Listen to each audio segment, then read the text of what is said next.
नमस्कार मुलांनो, आज आपण 8वीमधील युनिट 1 मधील 1.1 कविता बी द बेस्ट ही कविता पाहणार आहोत. तर बी द बेस्ट म्हणजे काय? तर जे करायचे आहे ते चांगले करा किंवा उत्कृष्ट करा, दर्जेदार करा. तर पहिल्यांदा आपण या कवितेतील चिटचॅट यामधले प्रश्न बघूया. पहिला प्रश्न बघा, have you got a prize in any competition? म्हणजे काय? तर तुम्हाला एखाद्या स्पर्धेमध्ये पारितोषिक मिळाले आहे का? तर याचे उत्तर आपण कसं देऊ शकतोय? Yes, I have got a prize in a drawing competition. किंवा दुसरा एखादा विद्यार्थी म्हणेल, yes I have got a prize in kabaddi. म्हणजे ज्या ज्या स्पर्धेमध्ये बक्षीस मिळालेलं आहे ते त्या पद्धतीनं उत्तरं देईल.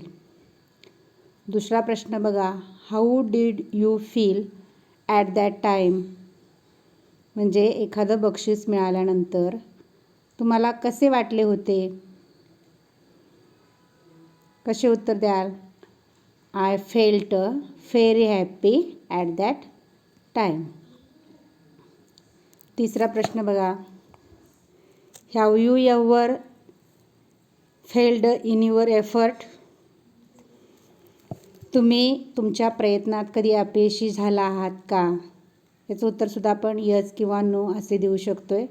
बघा, yes I did fail on some occasions in spite of my efforts.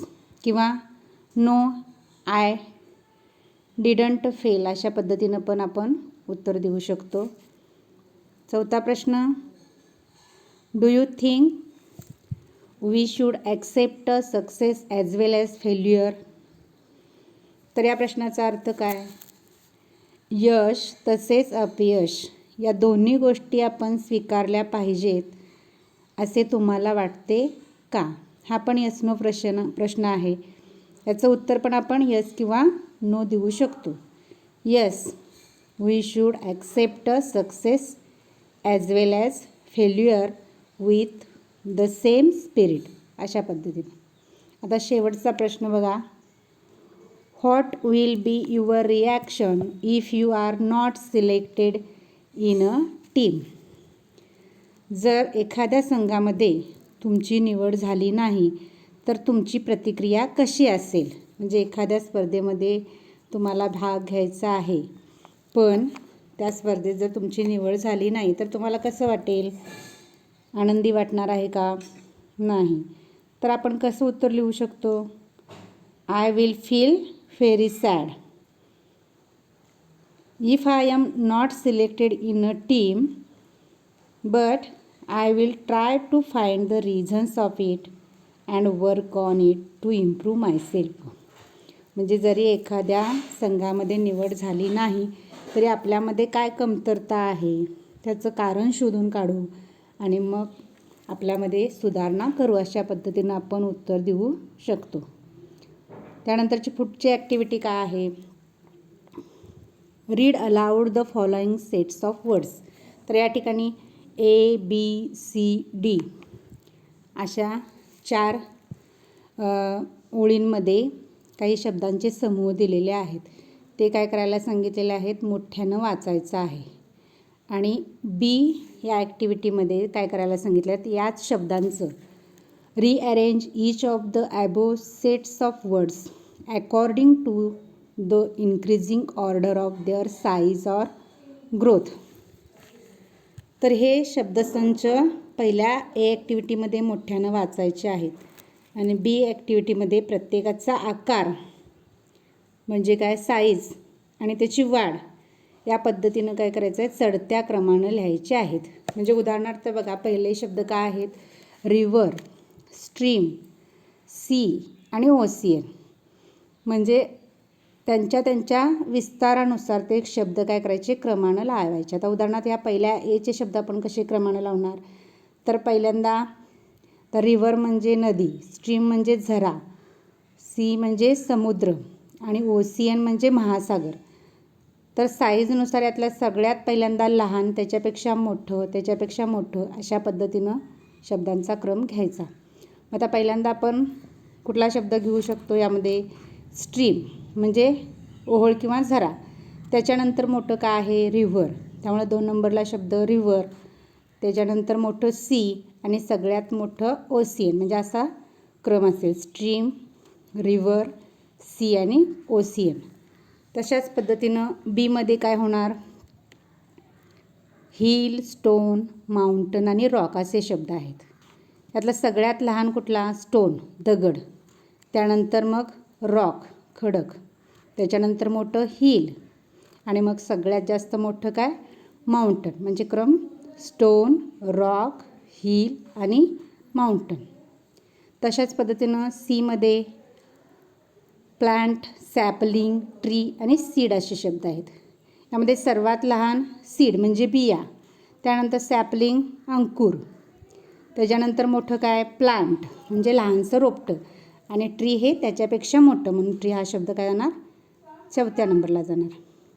त्यानंतर डीमध्ये चाइल्ड, ॲडल्ट, बेबी, यूथ. यामध्ये पहिल्यांदा बेबी म्हणजे लहान बाळ, बेबी हा शब्द पहिल्यांदा घेतला. त्यानंतर जरासं मोठं म्हणजे चाइल्ड, त्याच्यापेक्षा मोठं यूथ आणि त्याच्याहीपेक्षा मोठं ॲडल्ट.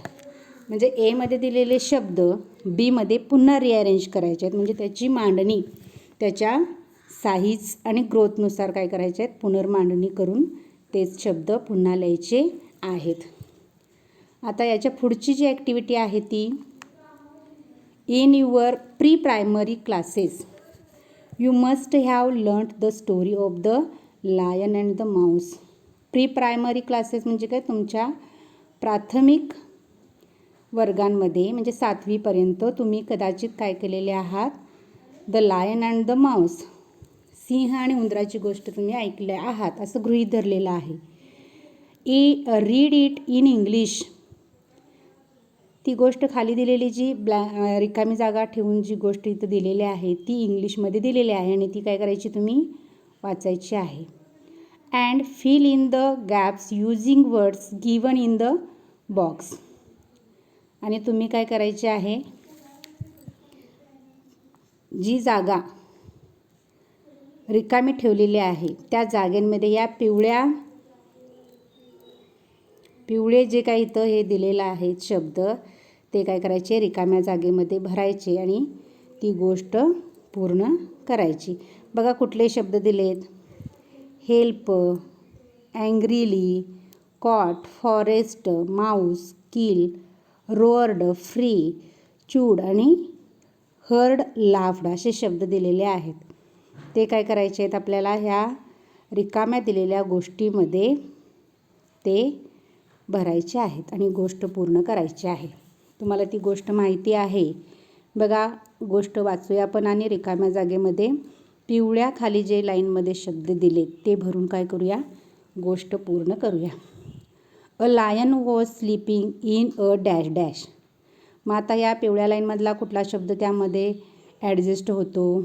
तर एक सिंह कुठे झोपला होता?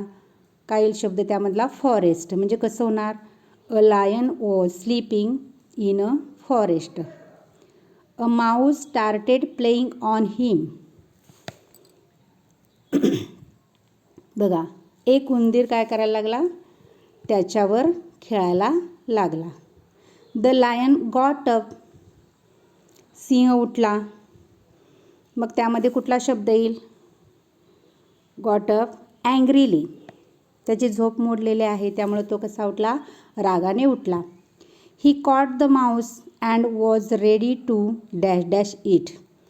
त्यानं काय केलं? रागानं तो उठलेला आहे, त्यानं त्या उंदराला पकडलं आणि तो and was ready to kill आणि त्याला तो ठार मारणार असतो. The dash dash begged the lion to leave it. Begged म्हणजे काय? दया मागणे किंवा भीक मागणे. मग कोणी दया मागण्यासाठी विनंती केली? तर the mouse begged the lion to leave it. उंदीर काय करतो, लायनला म्हणजे सिंहाला सोडण्यासाठी विनंती करतो.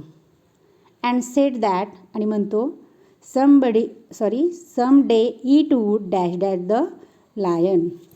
आणि तो सिंहाला म्हणतो की एके दिवशी मी तुला डॅश डॅश म्हणजे काय करेन, हेल्प करेन. पहिला शब्द आहे बघा, एक दिवशी मी तुला हेल्प करेन. The lion dash dash and let it go. हे ऐकून द लायन काय येणार शब्द, लाफ्ड. कारण उंदीर त्याला मदत करतो असं म्हटल्यानंतर सिंह मोठ्यानं हसायला लागतो, म्हणजे तिथं शब्द काढलेल्या जागेमध्ये laughed. The lion laughed and let it go. हसतो आणि त्याला सोडून देतो. One day the lion was dash dash in a net set up by hunters. एके दिवशी लायन काय होतो, डॅश डॅश दिलेला. आता इथं शब्द कुठला येणार, तर कॉट म्हणजे पकडला जातो. एक दिवस लायन एका जाळ्यामध्ये पकडला जातो की जे जाळे शिकाऱ्यांनी सेटअप म्हणजे काय, शिकाऱ्यांनी जाळी लावून ठेवलेलं असतं आणि त्या जाळ्यामध्ये हा लायन एकदा सापडतो, म्हणजे कॉट शब्द तिथे येणार. He dash dash loudly as he tried to escape. तर सापडल्यानंतर हा लायन काय करायला लागतो, मोठमोठ्याने, म्हणजे आता इथं रोअर्ड शब्द येणार, मोठमोठ्यानं. लाऊडली शब्द दिला आहे त्याच्यानंतर डॅश डॅश नंतर he roared loudly as he tried to escape. म्हणजे सुटण्यासाठी तो मोठ्यानं काय करू लागतो, गर्जना करायला लागतो सिंह. The mouse dash dash the lion and came. The mouse dash dash म्हणजे त्या माऊसनं, उंदरानं ऐकले, म्हणजे ऐकलेसाठी शब्द heard. The mouse heard the lion and came आणि येतो. It dash dash up the new net with its sharp teeth and set the lion dash dash. आणि उंदीर आल्यानंतर तो काय करतो, शेवटी राहिलेला शब्द चूड म्हणजे काय म्हणतात त्याला, दातानं कुरतडतो. तो काय करतो, कुरतडते. चूड मीन्स कुरतडणे. It chewed up the net with it sharp teeth. तर उंदीर काय करतो, आपल्या तीक्ष्ण दाताने ते जाळे कुरतडतो. And set the lion free. शेवटचा शब्द फ्री, आणि सिंहाला मुक्त करतो. तर ही गोष्ट तुम्हाला आधी झालेली आहे. तर या गोष्टीला मॉरल ऑफ द स्टोरी द्यायला सांगितलेलं आहे. तर काय देता येईल मॉरल ऑफ द स्टोरी, म्हणजे त्या गोष्टीतून आपल्याला कुठला बोध मिळालेला आहे, काय सांगता येईल. तर आपण असे म्हणू शकतो की अ friend in need is a friend in deed. म्हणजे काय, तर जो गरजेत मित्र तोच खरा मित्र. अशा पद्धतीनं आपण त्याला मॉरल ऑफ द स्टोरी देऊ शकतो. आता आपण कविता बघूया. बी द बेस्ट. मी तुम्हाला सुरुवातीला सांगितलं की याचा अर्थ काय, की जे करायचे आहे ते चांगले करा. कुठलेही काम करत असताना ते चांगले करा किंवा उत्कृष्ट करा किंवा दर्जेदार करा. तर या कवितेचे कवी आहेत डग्लास मॅलोच. डग्लास मॅलोच हे काय आहेत, या कवितेचे कवी आहेत. तर या कवितेमध्ये निसर्गातील अनेक घटनांची, निसर्गामधील असणाऱ्या अनेक घटकांची उदाहरणे देऊन काय केलेलं आहे, आपण करत असलेले काम कशा पद्धतीनं चांगले केले पाहिजे हे उदाहरणं देऊन कवीनं इथं सांगितलेलं आहे. बघा, बी द बेस्ट. पहिला स्टांजा आपण बघूया. If you can't be a pine on the top of the hill, be a scrub in the valley but be. तर या ठिकाणी स्क्रब शब्द दिलेला आहे. स्क्रब म्हणजे काय, तर खुजी झुडपे. स्क्रबचा अर्थ काय, इथं दिलेला आहे बघा, an area covered with small low plants. म्हणजे छोट्या झुडपांनी असलेला, छोटी झुडपे असलेला भाग, अशा पद्धतीनं. तर कवी म्हणतो की जर तुम्हाला शिखरावरचं एखादं पाईन म्हणजे देवदार, पाईन हे देवदार वृक्ष की जे उंच झाड असतं, त्याचं वैशिष्ट्य देवदार वृक्षाचं म्हणजे उंच. जर तुम्हाला टेकडीवरचं उंच झाड जर होता येत नसेल तर तुम्ही काय होऊ शकता, एखाद्या दरीतलं, फॅली म्हणजे काय, एखाद्या दरीमधलं छोटंसं झुडूप होऊ शकता. पण बट बी म्हणजे जरी आपल्याला मोठं झाड जरी होता आलं नाही तरी आपण एखाद्या दरीतलं छोटं झुडूप तरी झाले पाहिजे. The best little scrub by the side of the reel, be the Bush if you can't be a tree. तिसऱ्या लाईनमध्ये बघा, the best little scrub by the side of the reel. Reel म्हणजे काय तर ओहळ, जो पाण्याचा छोटासा ओहळ असतो. तर एखादं म्हणजे ओहळच्या साईडला असलेलं एखादं स्क्रब, छोटे झुडूप, खुरटे झुडूप झाला तरी चालेल. बी a Bush if you can't be a tree. जर तुम्हाला झाड होता येत नसेल तर किमान छोटंसं झुडूप तरी व्हा. म्हणजे काय, मोठं जरी ध्येय आपल्याला प्राप्त नाही करता आलं तरी आपण छोटे का असताना आपण साध्य करण्याचा प्रयत्न केला पाहिजे. तर हे पटवून सांगण्यासाठी आपल्याला ही निसर्गामधली काही उदाहरणे आपल्याला दिलेली आहेत. जरी आपल्याला देवदार वृक्ष जरी होता आलं नाही तरी आपण एखाद्या दरीतलं छोटं झुडूप जरी झालं तरी चालेल, पण झाले पाहिजे असं म्हटलेलं आहे. किंवा एखाद्या ओहळच्या साईडला उगवणारं एखादं छोटं झुडपं किंवा झुडूप जरी झालं तरी चालेल. जरी झाड होता आले नाही तर एखादं बुश म्हणजे छोटी झाडे झालात तरी चालेल असं कवी म्हणतो. सेकंड स्टांजामध्ये बघा, if you can't be a bush be a bit of the grass. जर तुम्हाला एखादं छोटं झुडूप जरी होता आलं नाही तरी तुम्ही काय होऊ शकता, अ बीट ऑफ द ग्रास. गवताचं म्हणजे छोटंसं गवत जरी झाला तरी चालते. म्हणजे झाड, देवदार झाड नाही झाला तरी झुडूप झाला तरी चालेल असं म्हटलेलं आहे. त्याचबरोबर जरी झुडूप नाही होता आलं तरी तुम्ही गवताचा काही भाग जरी झाला तरी चालू शकतं असं कवी म्हणतो. And some highway happier make. आणि जरी गवताचा छोटा भाग झाला तरी एखाद्याचा जो हायवे आहे म्हणजे जो महामार्ग आहे तो काय होईल, आनंददायक होईल. म्हणजे जर का गवताचा भाग जरी तुम्ही झाला तरी रस्त्याच्या साईडला असलेला जो हिरवागार गवत असतं त्याच्यामुळं एखादा हायवेचा मार्ग काय होईल, आनंदी होईल. If you are a muskie then just be a bass. If you can't be a muskie and then just be a bass. आता मस्की आणि बास हे काय आहे, काय म्हणले, नेम्स ऑफ अ फिश इथं दिलेलं आहे बघा, नेम्स ऑफ अ फिश. जर तुम्हाला मस्की म्हणजे समुद्रातला मोठा मासा, जर तुम्हाला मोठा मासा जरी होता येत नसलं तरी तुम्ही काय होऊ शकता, बास पण एका माशाचं नाव आहे, बास झाला तरी चालेल. But the loveliest bass in the lake. आणि तेही जर होता नाही आले तर तलावातला एखादा छोटा मासा जरी झाला तरी चालेल असं कवी म्हणतो. पुढच्या स्टांजामध्ये, we can't all be captains, we have got to be crew. म्हणजे आपल्याला सगळ्यांनाच काय होता येत नाही, कॅप्टन होता येत नाही, पण आपण काय होऊ शकतो, खलाशी होऊ शकतो. म्हणजे त्याच्या खालची जे खलाशी वर्ग, जे कर्मचारी वर्ग जे असतात, जहाजावर वगैरे कामं करणारे, तर दिलेलं आहे sellers who work on a ship. म्हणजे त्यांचा कॅप्टन जरी होता आले नाही तरी आपण काय होऊ शकतो, सेलर्स होऊ शकतो, म्हणजे क्रू होऊ शकतो, खलाशी होऊ शकतो. There is something for all of us here.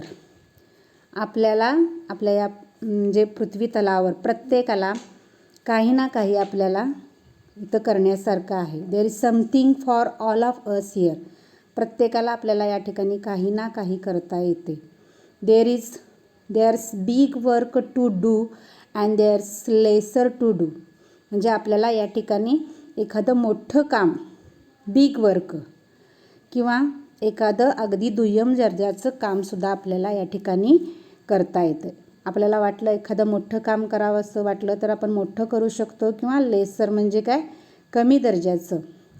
Laser इथं दिलेलं आहे अनइम्पॉर्टंट, एखादं महत्त्वाचं नसलेलं कामसुद्धा आपण करू शकतो. And the task you must do is the near. म्हणजे जे काम तुम्हाला करायचं आहे ते तुम्ही केलं पाहिजे. मग ते मोठ्या दर्जाचं असू देत किंवा कमी दर्जाचं असू देत, तुम्हाला जे योग्य वाटते ते तुम्ही काम केलंच पाहिजे. शेवटचा स्टांजा बघा. If you can't be a highway then just be a trail. जर तुम्हाला हायवे, महामार्ग होता येत नसेल तर तुम्ही ट्रेल म्हणजे काय, अ नॅरो पाथ, तर तुम्ही अरुंद रस्ता किंवा जी पायवाट म्हणतात ते जरी झाला तरी चालेल. जर महामार्ग होता येत नसेल तर तुम्ही पायवाट झाला तरी चालेल. If you can't be the sun be a star.